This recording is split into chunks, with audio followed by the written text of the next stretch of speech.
El orden del universo es jerárquico. Siempre digo, desde Dios hasta el último de los gusanos. Esa es la matriz del orden universal. Ahora, una cosa es el sol, las estrellas, o sea, las dimensiones de jerarquía naturales reales. Y otra cosa es el marketing de la jerarquía, donde los jerarcas se inflan a través del marketing, o sea, no son líderes. Son personas forjadas por toda una ciencia de la comunicación, por toda una ciencia del marketing, que lo exaltan a un nivel cuya capacitación interna no está sintonizado aún.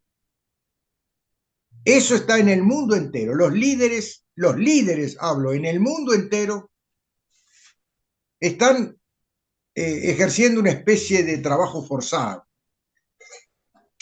Se están esforzando por mantener un diálogo en el que aún no han madurado, no han llegado a ese grado de maduración. Entonces no son estadistas, no hay estadistas hoy en el mundo.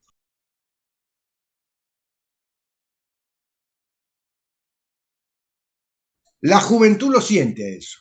No es que lo interprete o lo razone. De alguna forma lo siente y de alguna forma lo expresa. Nosotros no estamos fuera de esa ola universal. Ahora, la palabra ola implica masificación y la masificación implica falta de conciencia, aún en los que toman las determinaciones impulsados por fuerzas naturales. Los líderes tienen que surgir de lo colectivo, no ser fruto de un marketing. Como la abeja reina. La propia colmena, las multitudes de abejas se dan su propia abeja reina, a la que siguen con absoluto respeto y obediencia a las leyes que rigen la colmena. Bueno, eso es un ejemplo de cómo se destilan los líderes desde lo más profundo del pueblo, si vos lo querés. Y no al revés. Los pueblos se dan sus propios líderes, según su necesidad y el propio instinto de supervivencia. Y es increíble cómo las colmenas están, pero sintonizadísimas con el nivel de productividad de la colmena. Cuando ellos ven que, cuando las abejas ven que comienza a bajar un poquito el nivel de productividad, ya sienten que es porque la abeja reina no está cumpliendo a cabalidad con su función. O sea, las larvas que va colocando para generar las obreras ya no tienen esa fuerza de la abeja joven, la abeja viril. Bueno, es femenina la abeja, ¿no? Pero la abeja reina. Pero esa fuerza que transmite a través de sus larvas empieza a bajar, entonces la propia colmena se empieza a dar su propia abeja reina nueva. Es todo un proceso, ¿no? Porque simplemente las larvas son todas iguales para producir abeja reina, para producir obrero, para producir zánganos. Es la misma larva, lo que muda es lo que le ponen de alimento para que se desarrolle dentro de la celdita esa larva. A la abeja reina le ponen jalea real. De ahí se desarrolla, de esa misma larva sale una reina. A los otros le ponen miel y salen según su necesidad o zángano o obrero.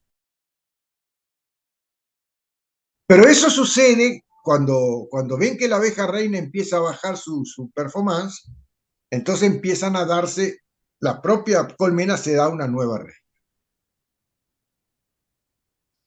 que obviamente toma cuenta de la colmena porque ahí compiten las dos y es la supremacía del más fuerte. Bueno, ahí vos tenés una metáfora perfecta de cómo se generan los líderes, por el instinto de supervivencia mismo. En el ser humano es debería ser exactamente igual.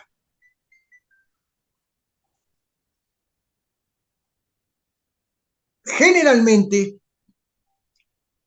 como el ego se ha instalado del género humano, en el género humano, desde la salida del paraíso, el ego es pasado, el ego es justamente la memoria. Y esa fuerza de negarse a cualquier transformación, sino de cultuar siempre el pasado. Bueno, frente a esa realidad consolidada en el género humano,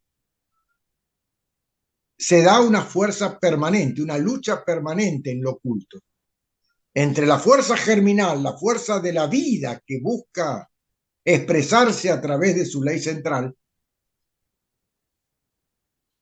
el impulso germinal, y esa fuerza horizontal del ego que quiere el estancamiento. El ego ha generado estructuras muy fuertes que les permite consolidar su presencia durante mucho tiempo, pero de última siempre acaba triunfando la fuerza de la vida. Y se dan, lamentablemente, en la historia del hombre, grandes cambios, pero muy sangrientos. La revolución bolchevique, la revolución francesa, la revolución americana. Se dan revueltas que vienen desde lo oculto, desde lo más profundo, y pasan a degüello a los dinosaurios. Una forma de decir pasan a degüello, ¿no? Bueno, en el mundo hay, hay un orden mundial que no ha dejado buenos frutos a lo largo de la historia. Ni en lo económico, porque estamos viviendo una gran burbuja económica en el mundo, ni en lo que tiene que ver con la maduración del individuo. Prueba de ello es cuántas guerras se sustentan permanentemente en el mundo sin que haya intervalos de paz. No hay intervalos de paz en la historia. En algún lugar hay guerra siempre.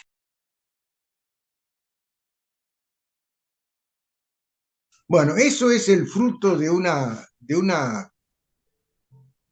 tendencia bipolar permanente entre la fuerza del estancamiento y la fuerza de la vida, que es transformación. Nuestro trabajo, la alquimia, trata de hacernos ver, despertar a esa realidad dinámica de la vida, para aprender a fluir dentro de nuestro pequeño mundo, porque hablar del planeta como una posibilidad de que se transforme es una utopía de las utopías, pero una utopía dentro del margen de las fantasías, porque hay utopías verdaderas. La entelequia. Dentro de nuestro pequeño mundo, en el cual nosotros somos el eje, cada uno de nosotros tiene su propio mundo, que es el escenario en el que se desarrolla como individuo. Bueno, en ese pequeño mundo, cada uno de nosotros es el sol, es el centro. Podríamos decir, debería ser la autoridad máxima. Porque desde ese centro podemos manejar nuestro diálogo con todo lo que nos rodea, con el escenario en el que nos desarrollamos. Bueno, en ese mundo se hace fundamental y necesario para la alquimia, claro, comprender cómo funciona la vida para poder fluir dentro de ese pequeño mundo en obediencia a sus leyes.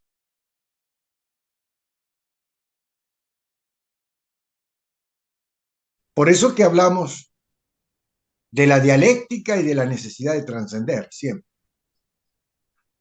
de no horizontalizarnos en la pelea, en ese enfrentamiento de yo soy la verdad, el otro no. Cuando ya nos hemos cansado, hemos llevado hasta el hartazgo esa idea de que de los dos lados hay de todo, dentro de esa bipolaridad en el que se desarrolla el diálogo, las virtudes y los defectos están de los dos lados por igual. Hay virtudes y defectos de los dos lados del mostrador. Y esa es la realidad que el ego nos impide de ver. El ego no quiere que despertemos a esa realidad. Para nosotros, Dios no está en el enemigo. Para nosotros el enemigo es el enemigo sin ningún tipo de consideración desde el ego, desde las radicalizaciones del ego, digo, ¿no? Existen egos un poco más suaves que tienen una cierta abertura a tratar de ver que en el otro también existen algunas virtudes.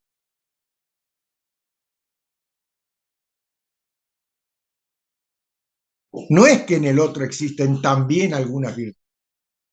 Existen tantas como de mi lado y tantos defectos como de mi lado también. La vida es una unidad. La vida no se concentra de un lado solo. La vida es un diálogo. Para bailar el tango se precisan dos. Y sobre esa danza se fundamentan los misterios del amor. Y sin amor no se construye nada. El amor habla más del otro que de mí, pero bien, no mal. Y uno ve en esta etapa que nos toca vivir presencialmente, una negación total a considerar la vida en su naturaleza esencial. Estamos totalmente radicalizados con el lado que nos toca del mostrador y cerramos la cortina, es decir, no se atiende más.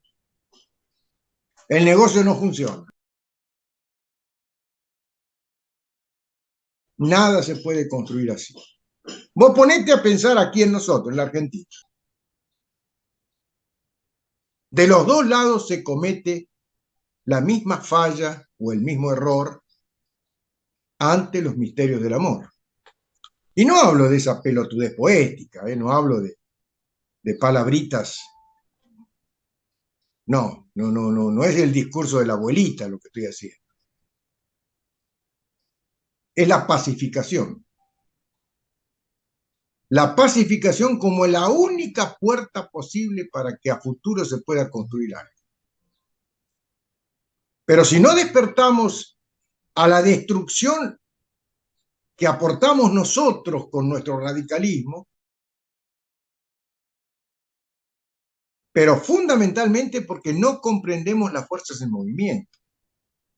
Lo antropomorfizamos y le damos un nombre y apellido y claro, es más fácil después poner el muñeco adelante y a ver quién lo derruba.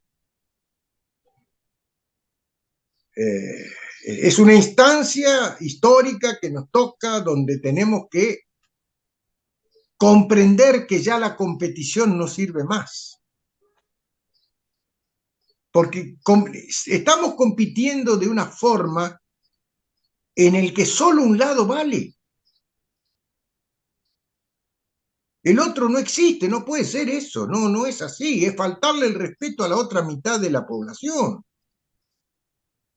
Y del otro lado hay padres de familia, amigos, de todo hay,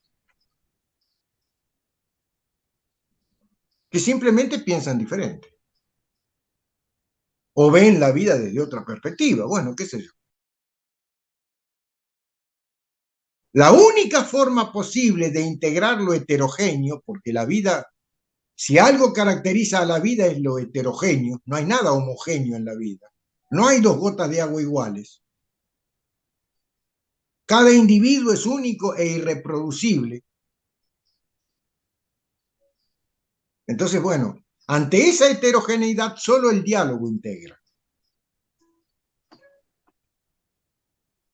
Y integra el diálogo superador, el diálogo trascendente. Porque si el diálogo es tengo que eliminar al otro, no, eso no es un diálogo, es una guerra. Bueno, son principios que no se pueden esconder en este trabajo. Son demasiado groseros para uno mirar para otro lado y decir, no, está todo bien. No, no está bien.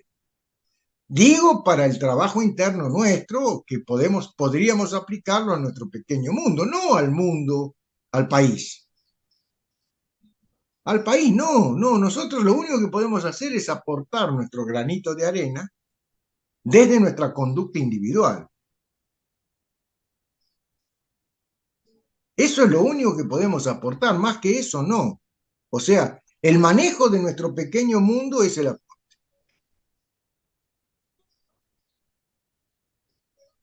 Es muy importante, algo que es bueno de tanto en tanto darle una leída, que es el sermón de la montaña que dijo Jesús, ¿no? Que hizo en el monte ahí de los olivos.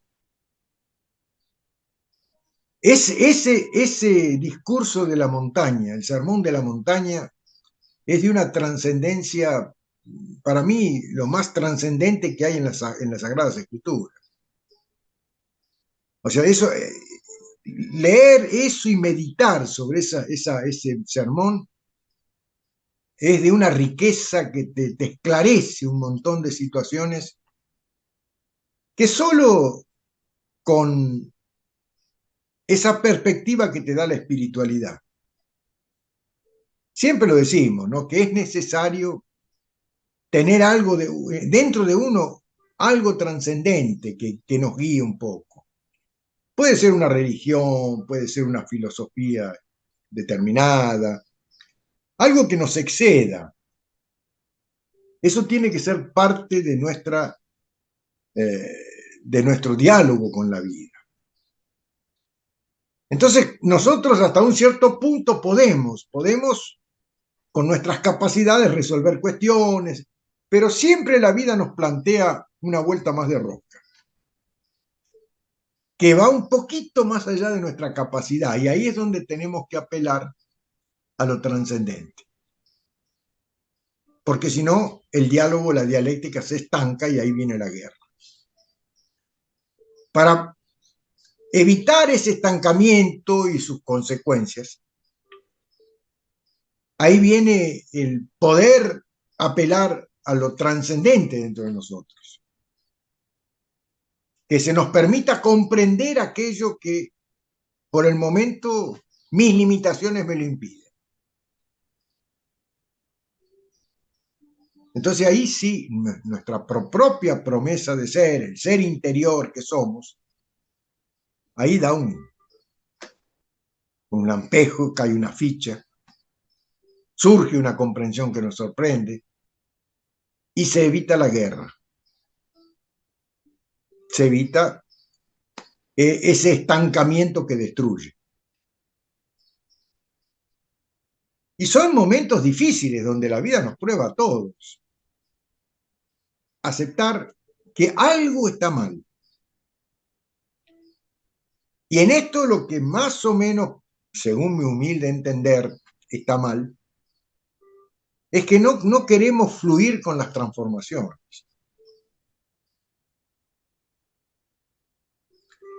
Esas transformaciones se enrarecen con las resistencias.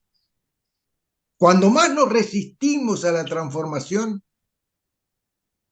más imperfecta es la transformación posible. Y eso es una regla, ¿eh?